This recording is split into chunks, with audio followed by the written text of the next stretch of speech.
नमस्कार, दिन भर की बड़ी खबरों में आपका स्वागत है। मैं हूं परवीन शेख। आज इस बुलेटिन में बात होगी 3 राज्यों को लेकर कांग्रेस की पहली लिस्ट की।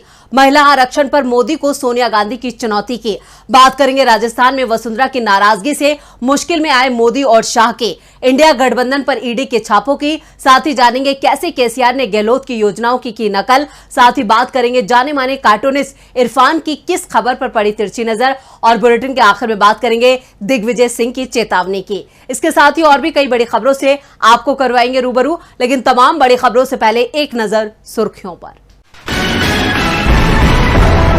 कर्नाटक सीएम सिद्धारमैया ने केंद्र से मांगे 4,800 करोड़। सीएम का दावा, किसानों को सूखे के कारण लगभग 30,000 करोड़ का हुआ है नुकसान। पवन खेड़ा के पीएम मोदी पर दिए बयान को लेकर सोमवार को सुनवाई। चीफ जस्टिस डीवाई चंद्रचूड़ की अध्यक्षता वाली बेंच करेगी सुनवाई। राज्यसभा से राघव चड्ढा के निलंबन पर भी सुनवाई करेगा सुप्रीम कोर्ट। केंद्रीय गृह मंत्री अमित शाह और बीजेपी अध्यक्ष जेपी नड्डा के पश्चिम बंगाल दौरे को लेकर अधीर रंजन चौधरी का बयान। कहा, पश्चिम बंगाल में सभी का स्वागत। पश्चिम बंगाल की संस्कृति सांप्रदायिक सद्भाव, प्रेम और भाईचारे की है। एमपी विधानसभा चुनाव में दिखेगी इंडिया गठबंधन की ताकत। मिलकर चुनाव लड़ सकते हैं सपा कांग्रेस। गठबंधन को लेकर चल रही है बात। ये तो थी सुर्खियां और अब बात आज की सबसे बड़ी खबर की। अगले महीने होने वाले विधानसभा चुनावों को लेकर आज कांग्रेस ने मध्य प्रदेश के 144, छत्तीसगढ़ के लिए 30 और तेलंगाना के 55 उम्मीदवारों की घोषणा कर दी है। पार्टी ने नवरात्र के पहले दिन तीनों राज्यों के लिए उम्मीदवारों की पहली सूची जारी की है, जिनमें कमलनाथ, भूपेश बघेल और ए रेवंत रेड्डी समेत कई बड़े चेहरे शामिल हैं। तो कौन कहां से ठोकेगा ताल, देखते हैं ये रिपोर्ट। शारदीय नवरात्र के पहले दिन आज कांग्रेस ने मध्य प्रदेश, छत्तीसगढ़ और तेलंगाना के लिए अपने उम्मीदवारों के नामों का खुलासा कर दिया है। एमपी के लिए 144 प्रत्याशियों के नामों की घोषणा की है। पूर्व मुख्यमंत्री और पीसीसी चीफ कमलनाथ छिंदवाड़ा विधानसभा क्षेत्र से ही चुनाव लड़ेंगे। वहीं मध्य प्रदेश विधानसभा में नेता प्रतिपक्ष गोविंद सिंह को लाहार से उम्मीदवार बनाया गया है। कांग्रेस कार्य समिति के सदस्य कमलेश्वर पटेल को सिहावल, पूर्व मंत्री जीतू पटवारी को राऊ और उमंग सिंधार को गंदवानी से टिकट दिया गया है। मध्य प्रदेश की 230 सदस्यीय विधानसभा के आगामी चुनाव के लिए 17 नवंबर को मतदान होगा। वहीं कांग्रेस ने छत्तीसगढ़ विधानसभा चुनाव के लिए जिन 30 उम्मीदवारों की पहली सूची जारी की है, उनमें मुख्यमंत्री भूपेश बघेल, उप मुख्यमंत्री टीएस सिंहदेव और कुछ अन्य वरिष्ठ नेताओं के नाम शामिल हैं। मुख्यमंत्री बघेल अपने मौजूदा विधानसभा क्षेत्र पाटन से ही चुनाव लड़ेंगे। वहीं उप मुख्यमंत्री सिंहदेव को भी उनके वर्तमान विधानसभा क्षेत्र अंबिकापुर से उम्मीदवार बनाया गया है।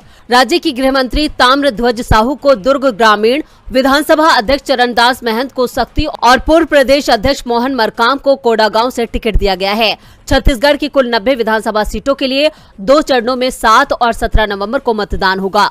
कांग्रेस ने आज तेलंगाना विधानसभा चुनाव के लिए भी 55 उम्मीदवारों की पहली सूची जारी की, जिसमें पार्टी की प्रदेश इकाई के अध्यक्ष ए रेवंत रेड्डी और विधायक दल के नेता मल्लू भट्टी विक्रमांक और अन्य वरिष्ठ नेताओं के नाम शामिल हैं।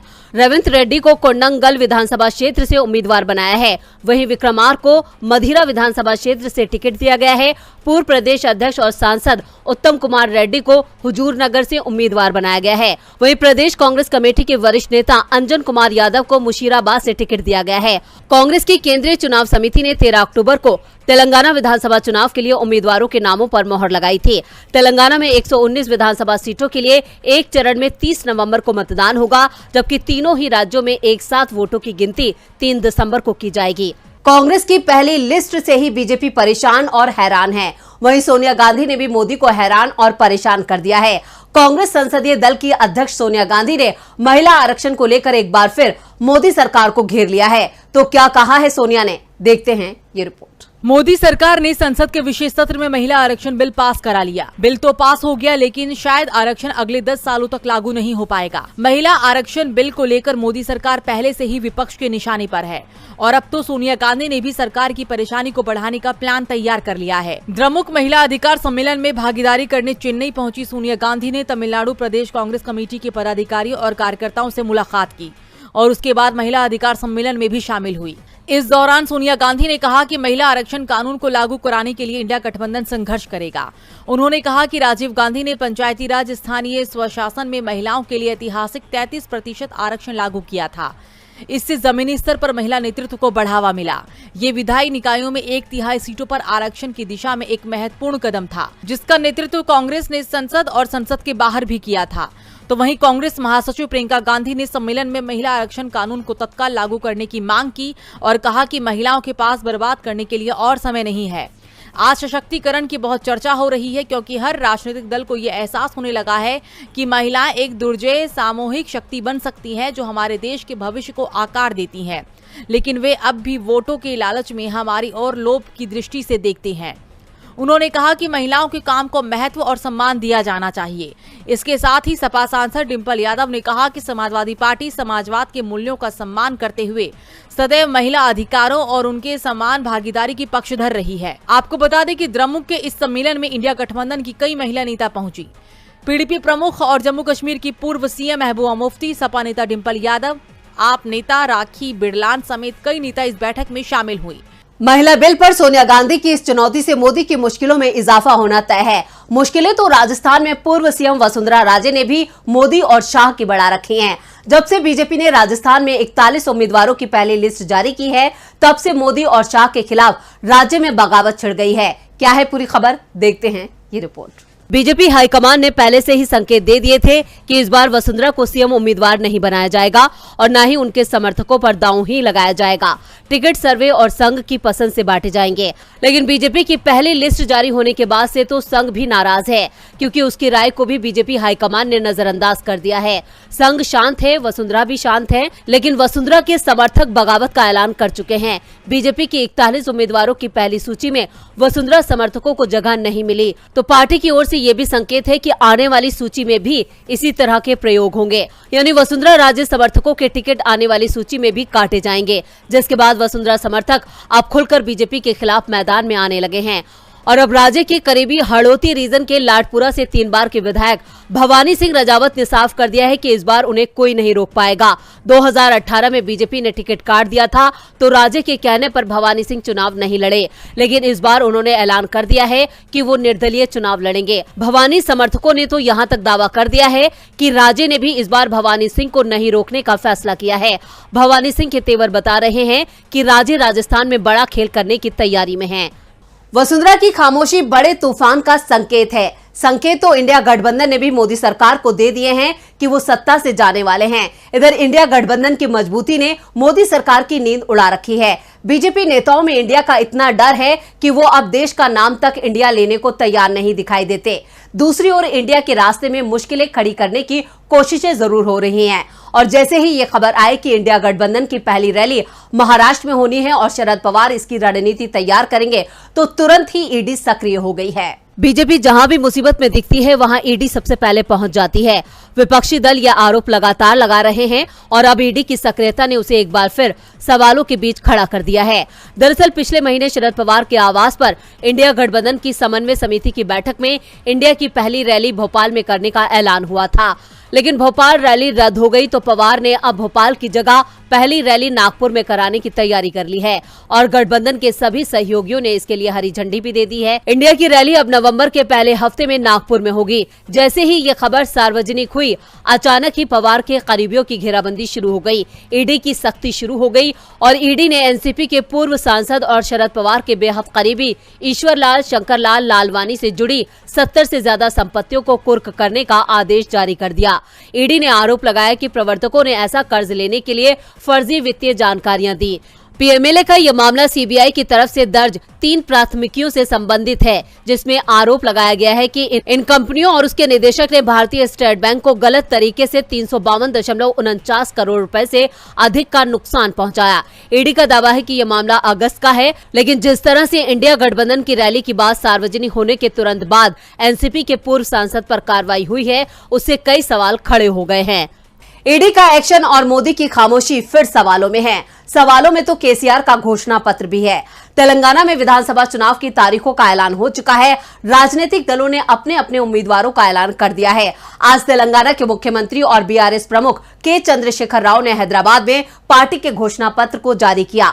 तो क्या खास है इस घोषणा पत्र में? क्या कांग्रेस की गारंटियों का मुकाबला कर पाएगा ये घोषणा पत्र? देखते हैं ये रिपोर्ट। तेलंगाना में 30 नवंबर को वोट डाले जाएंगे, जिनकी गिनती 3 दिसंबर को होगी।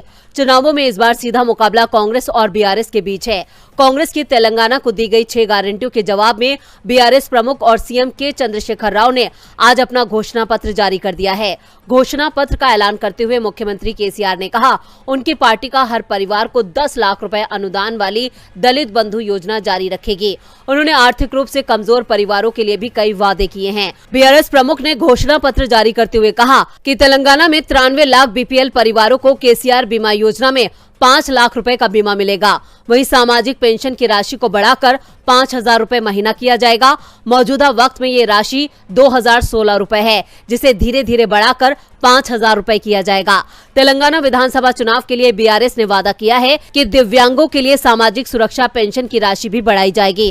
केसीआर का कहना है कि अब ये राशि 6,000 रुपए होगी। इसके अलावा रायथू बंधु योजना को धीरे धीरे बढ़ाकर 16,000 रुपए प्रति वर्ष किया जाएगा। फिलहाल इसकी राशि 10,000 रुपए है। तेलंगाना चुनावों के लिए बीआरएस ने अपने घोषणा पत्र में सभी बीपीएल परिवारों को 400 रुपए में गैस सिलेंडर देने का वादा किया है। वहीं सभी पात्र बीपीएल लोगों के लिए भी बीआरएस घोषणा पत्र में 15 लाख रुपए का स्वास्थ्य कवर देने का भी वादा किया गया है। बीआरएस के इस घोषणा पत्र को राजस्थान के सीएम अशोक गहलोत की नकल बताया जा रहा है। जिस तरह सीएम गहलोत ने राजस्थान के लोगों के लिए बीमा योजना की शुरुआत की है, उसी तरह केसीआर भी बीमा योजना की घोषणा कर रहे हैं। कांग्रेस की जहां सरकार है, वहां गैस सिलेंडर पहले ही 500 रुपए में दिया जा रहा है। यानी कांग्रेस को मात देने के लिए सीएम केसीआर ने कांग्रेस की योजनाओं को ही अपना लिया है। केसीआर ने नकल तो कर ली, लेकिन क्या इस नकल से वो अपनी सत्ता बचा पाएंगे? इसका जवाब तो जनता चुनावों में देगी।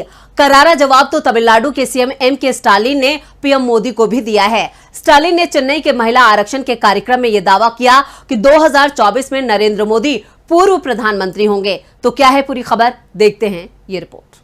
2024 का चुनाव इस बार काफी दिलचस्प होने वाला है। एक तरफ बीजेपी के नेतृत्व वाला एनडीए अपनी जीत का दावा कर रहा है, तो वहीं दूसरी तरफ विपक्षी दलों की गठबंधन इंडिया ने अभी से ही मोदी सरकार की मजबूती से घेराबंदी कर दी है। कहा जा सकता है कि इंडिया की बढ़ती ताकत से बीजेपी पहले से ही काफी डरी हुई है, लेकिन बावजूद इसके पीएम मोदी और उनके नुमाइंदे कई मौके पर ये भी कह चुके हैं कि 2024 में एनडीए की सरकार बनेगी और मोदी ही तीसरी बार पीएम बनेंगे। मोदी सरकार के इस बयान पर विपक्ष के कई बड़े नेता करारा जवाब भी दे चुके हैं।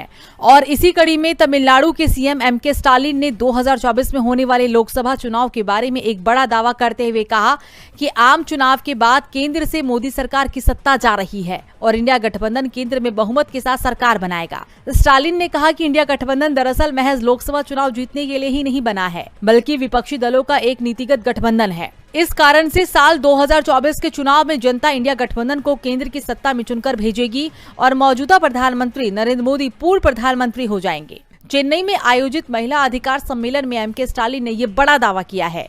सीएम के इस बयान के